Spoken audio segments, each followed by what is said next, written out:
Hello， 大家好，我乃精灵子龙啊。去年我带着泰坦军团 P245MS 速热小钢炮一点寒芒先到，随后枪出如龙插满坡时七进七出。今年咱换兵器了，枪换剑 ，no， 今年咱换刀了大砍刀哦，不对，是个小砍刀。这大小不重要，砍刀干啥用的？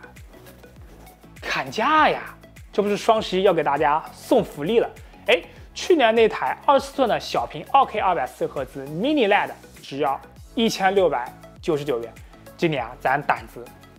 大一点，直接去京东和泰坦军团的总经理高总去给观众们去砍个价。哎，这台泰坦军团的 G2785S 27寸 2K 240赫兹 QD OLED， 现在直播间的价格是1799元，当时前100名晒单还送了100元的一卡，合计到手199元。咱就说这小砍刀厉害不厉害？哎，不知道当时看直播的小伙伴有多少抢到了100元的一卡？哎，现在的就是1799元了依然是非常稀的价格。那这台就是当时直播砍价的那台机子。哎，这泰坦军团把价格杀得这么猛，那这么便宜的 G2785S 到底行不行呢？咱就来看一看。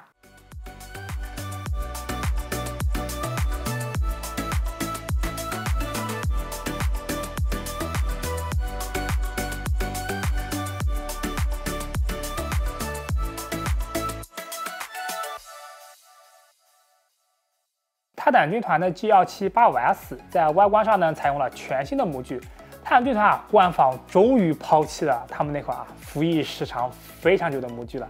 新款的正面呢依旧是3面窄边框的设计，底部中央设计了一个小凸起，包含了一个5项摇杆和4个按键，包含了3个可自定义的按键以及一个电源键，能够根据用户自己的习惯来调节放置，再加上摇杆的3个方向快捷功能都能调节，可自定的选项就一共有了6个，这应该是我们见过可自定按键最多的显示器了。显示器背面呢没有采用小书包来容纳内部的元器件，而是采用了一个整块的弧面凸起，一体感很强。右上角呢有一个能够发光的泰坦军团的 logo， 背部中央设计了一个倾斜的贯穿显示器的星球形的图案，很符合泰坦军团 logo 的形象。不过很可惜这个图案是不能发光的。左上角呢放置了一个耳机挂架，这个位置设计就很不错，拿取和放置耳机都很方便。左下角呢将塑料外壳处理成了亮面，标明了一些参数，比如说屏幕尺寸为27寸，面板技术呢来自三星的 QD OLED，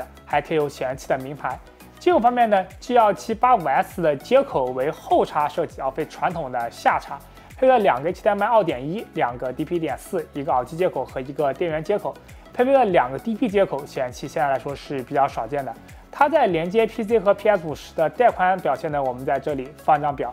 由于 DSC 呢在到手时是默认打开的，所以只要保持显示器的默认设置不动，就能够顺利跑到 2K 240赫兹。配置方面呢 ，G2785S 包含了一个外置电源、一条 DP 线以及保修卡，同样是突出一个够用就行。支架方面呢 ，G2785S 的支架安装呢是比较方便的。底座为薄型的平板底座，不会过多的占用桌面空间。功能上呢支持升降、俯仰以及水平的垂直旋转，还标上了刻度来注明旋转的角度和升降的高度细节做得很不错。支架的立柱呢有一定的后掠倾角，所以在升降过程中的屏幕前后位置也是会发生变化的，这一点需要注意。同时呢，毕竟是入门价位的产品，这套支架的升降旋转的手爪呢还是有一些生涩。不过在这个价位的产品中呢，重点在于有没有，而不是好不好用，能做进去就可以了。这台 G2785S 在安装后的3维尺寸呢，我们就放在这里，感兴趣的观众呢可以对比一下自己的桌面摆放情况如何。接下来看一看数据实测 ，G2785S 在 OS 3内呢有 sRGB、Adobe RGB 以及 DCI P3 3个色域缩减模式，3个模式的色温都在6500K 上下，伽马曲线贴合也做得很不错。在色域方面呢 ，G2785S 在 sRGB 色域下达成了102%的覆盖 ，Adobe RGB 则是94.2%，DCI P3 色域为99%。色准方面呢，就是它的强项了。sRGB 的色准平均为德塔 E 0.44，虽然德塔 E 仅1.04， ，288GB 的色域平均0.48，最大2.72，DCI-P3 平均0.58，最大3.93。色准方面的整体表现是非常强悍的。而在亮度方面呢 ，G178 拥有 APL 机制，在 SDR 模式下的窗口到了全屏亮度都能维持在200尼特左右的水平，在 HDR 电竞模式下的峰值亮度为433尼特，在2%到5%的窗口下能测到全屏亮度呢，相比 SDR 也略微提升到了223尼特。HDR 电影的亮度则是比 HDR 电竞稍低，1%到5%的窗口亮度呢都在404尼特，全屏亮度在203尼特。均匀度方面呢 ，G178S 的亮度均匀度表现还是符合 OLED 的一贯表现，全率通过，平均亮度差距仅0.61%，最大呢也只有1.52%。动态清晰度方面呢，这台 G178S 在小飞则摄中呢非常清晰，完全看不到任何的拖影，这也是 OLED 显示器的一大长处。先来看一看软件的题啊，首先是 OSD， 毕竟这次换用了5项摇杆，但要做出一些针对摇杆的适配。现在的点击摇杆后的菜单都能看到快捷菜单的操作提示，列出了3个快捷键以及摇杆的3个方向的自定义快捷方式选取，非常直观。再次点击摇杆键呢，就能进入到菜单了啊，这样就回到了熟悉的配方、熟悉的味道了。菜单的风格和功能排列还是和以往的产品区别不大，老用户上手应该会很熟悉。其次呢是配套软件，泰坦军团给了 G178S 适配了他们的显示器控制软件，名为 View More Vigent。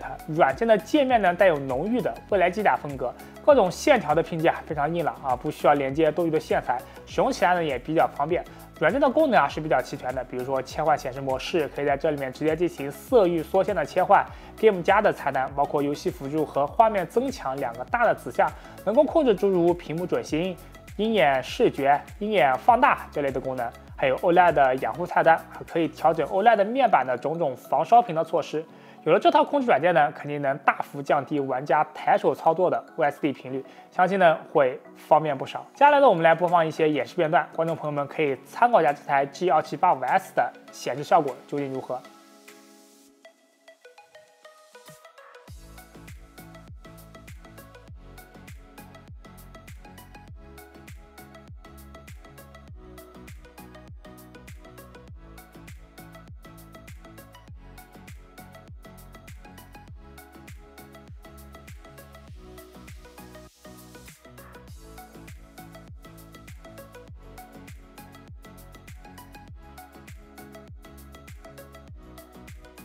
来总结一下吧，泰坦军团这款 G178S 在价格上又打出了 QD-OLED 显示器的新低。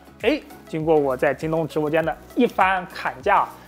，1799的售价让 QD-OLED 显示器不再是副哥的专属玩具。预算没有那么充裕的普通玩家呢，现在也有了体验 OLED 面板的机会。那希望以后呢，还能看到更多这种技术相关的产品，让普通玩家也能享受科技的乐趣。那今天节目到这里，不知道你如何看待泰坦军团 G178S 这款显示器呢？欢迎留言弹幕与我们交流。有观众别忘了点上单和点个赞，因为我们是全球 YouTube， 你们简单都很重要。如果想了解更多电脑资讯的话，可以关注微信公众号传课 CLK。如想购买电脑的话，可以来我们堂店部传国的数码。这堂课我建议我们下期见，拜拜。